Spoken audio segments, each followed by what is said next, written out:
Time for another Wednesday Night Wars review. AEW vs NXT October 23rd. Who won this week? This was a really good night of wrestling. I mean, it's been good. It's already been good. But this week, especially on one side, on one show, I think they had their best show yet. And I'll get to which one that is, or which of the two shows it is. But anyways, if you're new to this, the way I do this is I go ahead and watch them both at the same time, so they're literally going head to head to see who catches my attention more, and the way I compare the two is I compare opener to opener, middle to middle, and main event to main event. Let's go ahead and get started with the openers. So on the AEW side, they open things up with a tag team match, which they often do, but their tag team division is really strong, so I'm sure they always want to showcase that because it's one of the best things about AEW, and it was Private Party versus the Lucha Bros, round 2 of the tournament. Two great tag teams, and they proceeded to go ahead and have a great tag team match as expected. This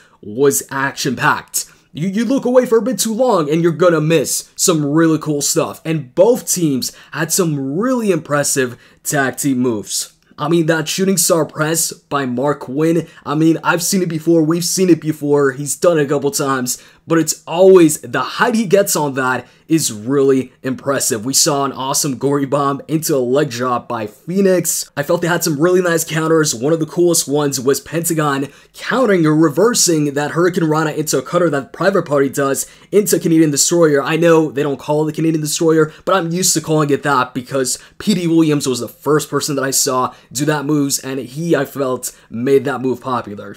But anyways, great match, and the right team won at the end with Pentagon and Phoenix moving on. With them attacking SCU, I just felt like, hey, they should win this match so they can move on and take on SCU in the finals of the tournament. It was just right, so yeah, great match, finish, happy with the winners. And I'm becoming a real big fan of the Lucha Bros. I was already a fan, but now they're on their way to becoming my favorite tag team. And this heel turn, I think, makes me like them even more. I'm used to the Luchadors being faces all the time, so this is a nice change, and I really like it. And on top of that, no commercials at all during the opening match. So that's a big plus. Now on NXT's side of things, you had a big match to start it up, a singles match, Rhea Ripley versus Bianca Belair. So, two dominant women in the division, and one thing that NXT has, I think, over AEW is a stronger women's division. I just feel like the quality of the women's matches on NXT is better than AEW. But anyways, what I found funny with this match is oftentimes, because I'm looking at both the tag team match and this match, and, unfortunately for NXT, AEW was getting more of my attention because that tag team match was, like I said, action-packed. And then, oftentimes, when I'd look over to NXT in the match between Rhea and Bianca, I'd see a suplex attempt. There was so many suplex attempts in this match. Both of them got some offense in. It wasn't a squash match, and even though Rhea won in the end, at some points in the match, I thought maybe Bianca would surprisingly pull off the win, like for instance when Aew got involved into the match. But then of course Candice also gets involved and she stops Aew from getting involved even more, and then Rhea goes ahead and ends it with like a powerbomb variation, and I like that. Now, I already liked her submission hold, which she won that squash match, what was it, last week or the week before that with? I thought that was a unique submission hold, and I like it when superstars, when wrestlers go ahead and put in some unique moves that you haven't seen before from past wrestlers. And this move, this variation of the powerbomb right here, definitely isn't common. It's probably happened, some people have probably used it, but not often to where I'm like, oh, she's using this person's finisher. But it was going head to head with that tag team match on AEW, and that was a great match. And plus, there was a commercial during this match. So I feel like AEW did a better job with the opener, with an action-packed match that would get your attention, and they kept your attention by having no commercials, while in NXT, they had that picture-in-picture commercial, which, yes, you can still see some action, but I'll be honest with you guys, whenever that picture-in-picture commercial comes in, whether it's AEW or NXT, my attention completely goes to the other show that doesn't have the commercial going on. So first point, it goes to AEW for the opener, and then we move on to the mid-card, the middle of the card, for both shows here, and I'm going to go over some of the highlights from both shows. So, on AEW's side, they had another tournament match, SCU versus Dark Order, to determine who moves on to the finals of the tournament to take on the Lucha Bros, and this initially, the crowd wasn't as into this match as the other match. But then the Inner Circle comes out, they walk through the crowd, and the crowd cheers, they go up top to watch the show, and the match itself, the guys in the match actually picked things up, and the crowd started getting back into the match to the point where then they started chanting, "This is awesome." There was one point in the match that looked kind of stupid where Kazarian climbed up the top rope, and then right in front of him was the big dude with the mask from the Dark Order, which, by the way, he should get some new ring gear because, you know, he doesn't have the best physique there. I mean, you know, Samoa Joe, for instance, he's got higher body fat percentage, but it looks like he, you know, works out, like he exercises, but this guy doesn't look like he exercises. But anyways, Kazarian climbs up the top rope, and then he climbs on top of the guy, and the guy just lets him do it, and then Kazarian jumps off. But anyways, aside from that, it was a good match, and SCU ended up winning, which I'm happy about.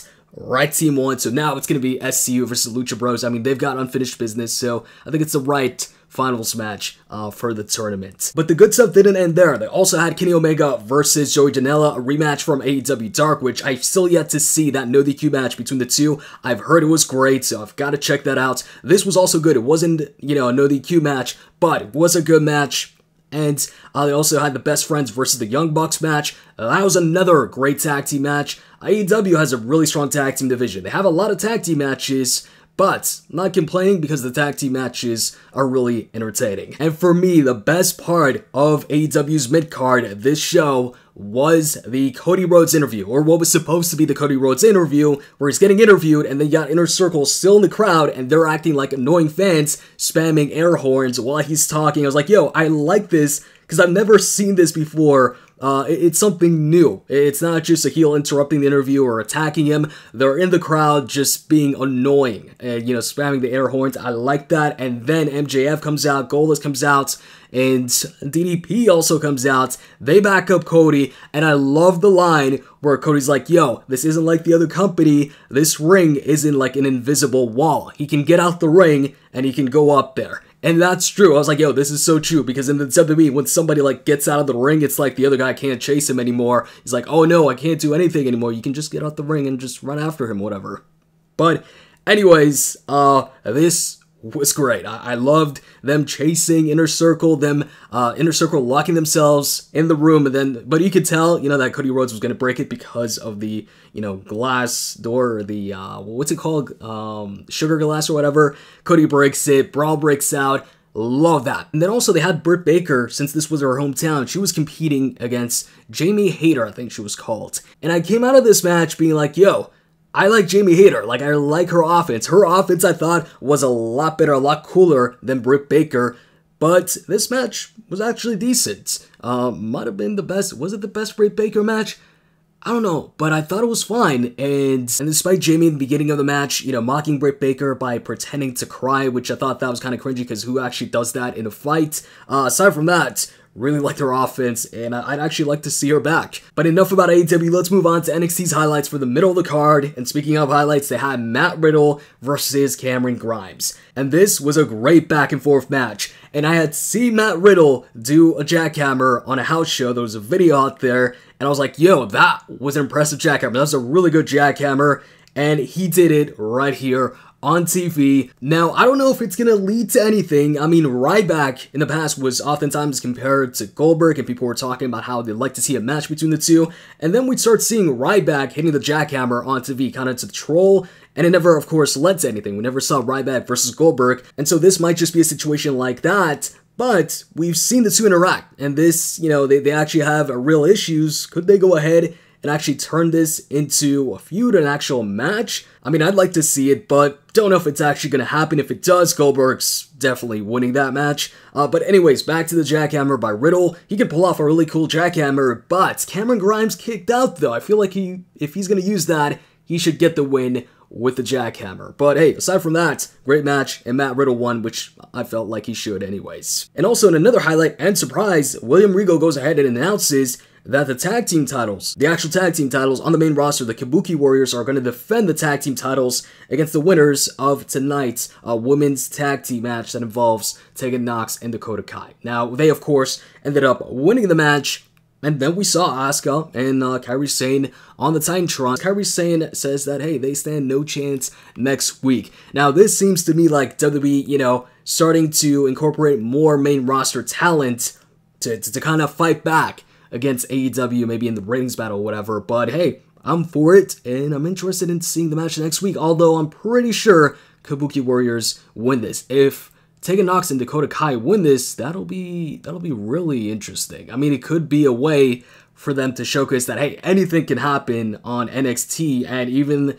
the people on NXT could win the women's tag team titles. But anyways, aside from that, Pete Dunne got interviewed about, his match against Damian Priest and about the low blow, and Pete was actually like, yo, he did what he had to do. Alright, that's actually a different take. I like that. He wasn't like, oh, he only won because of that or whatever. Anyways, I like that. And then, what I liked even more is when he was asked about Killian Dane, and I told you guys how I feel about Killian Dane, he was like, I don't care about Killian Dane. I was like, yo, I agree. So I like Pete Dunne even more now. We feel the same way. But anyways, another fun match I thought was Jack Gallagher versus Angel Garza.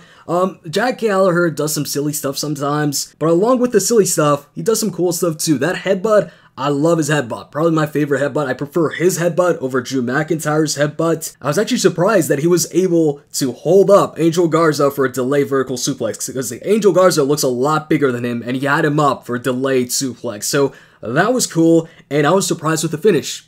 I was surprised that Angel actually won. For some reason, I was like, oh, Jack Gallagher's winning this. I don't know why, but I thought so. But no, Angel goes ahead and wins the match. And also, during the match, Jack Gallagher goes ahead and takes off his, tights, and he's got trunks under. But anyways, yeah, Angel wins with Leo on commentary, and it looks like he's heading for that title or chasing that title next. And then on top of that, they had Breezango versus the Forgotten Sons. And for some reason, I thought it was just going to be Breezango, but no, Isaiah Scott comes out and he's their partner, so I thought that was cool. I'm a fan of Isaiah Scott. He wasn't on last week's show, so it was cool to see him on this week's show, and he actually got the win for his team. So I was happy with that. Initially, I was like, oh, but it looks like he's going to lose, teaming up with Breezango, but no, he actually won and he got the win for his team, so I'm happy with that. So that sums it up for me when it comes to the middle of the card. And which one won? AEW for me, especially with that segment with Cody and Inner Circle. And the matches, they were all good. The weaker one of the matches being Britt Baker versus Jamie, but that wasn't bad. And NXT had some good matches, some decent matches, but none of it really stood out like the AEW's mid-card for this show. So for that, I'm giving AEW the second point as well, so that's 2 points for AEW. And then on to the main event, AEW had Mox versus Pok, and NXT had Strong versus Keith Lee versus Daijakovic. I finally know how to say his last name. And while both the main events were good, one of them definitely took the win for me. One of them was, without a doubt, the winner for the main event. So let's start with AEW here, Mox versus Pok. First off, I was shocked when Pok went ahead and attacked Dean Ambrose with the steel chair on the back of the head. Didn't see that coming. And then going into the match, I like that Mox kept selling the attack pre-match. And one of the cool parts of the match for me was Jon Moxley hitting the old version, the original version of Dirty Deeds on the apron. So I popped for that because I like the old version. And then Justin Roberts mentioned that there was 5 minutes remaining. So I was like, oh, only 5 minutes remaining? Who's going to win this? And then Mox went ahead and hit a Shining Wizard. This match to me really displayed how much better Jon Moxley is than Dean Ambrose as far as, matches go, as far as how he competes in matches. And at the end, they've got seconds remaining and Jon Moxley hits the paradigm shift on Pok, and then he goes for the cover. I'm like, oh, they might get it here, or they're going to go for the draw. And referee counts, and Pok goes ahead and kicks out, so time runs out, and it ends up being a draw. So Jon Moxley being pissed, he goes ahead and hits the referee with Dirty Deeds, or I guess Paradigm Shift as it's called now. And that ends the show.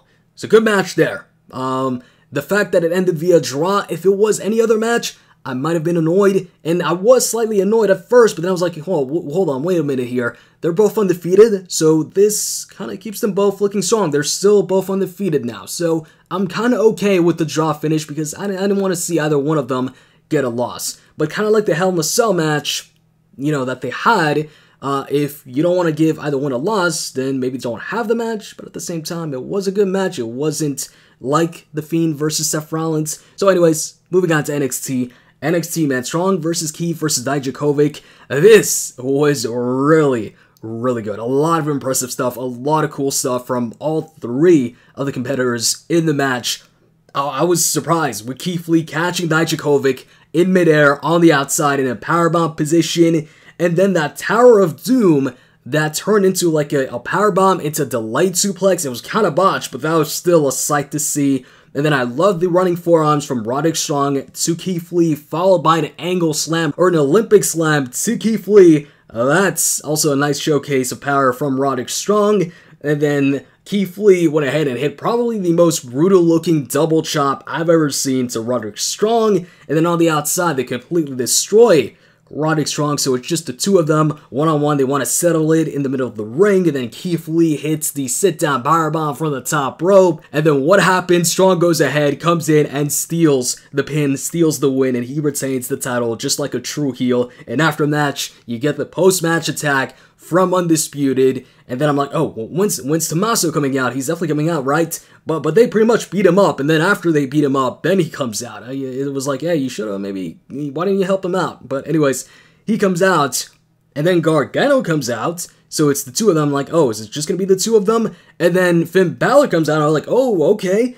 And then, in a shocker, Finn Balor goes ahead, turns heel. He Pele kicks Johnny Gargano, and he watches as Undisputed destroy Tommaso Ciampa and Johnny Gargano, and then he goes ahead and Finn Balor drop kicks Johnny Gargano into the crowd, which, you know, obviously they're crowd plants, and then he hits like an elevated DDT on the steel ramp. I forget, he's got a name for it, which I forget, but anyways, he hits that, and I'm shocked. Finn Balor is now a heel. I didn't see that coming. I totally thought it was just going to end with Finn Balor, you know, helping out Gargano and Tommaso Ciampa, but no. He turns heel, so does he join the Undisputed Era now, or is he on his own, but as a heel? I don't know, but that was a really good match in the show, and a really good post-match attack, or whatever you want to call that.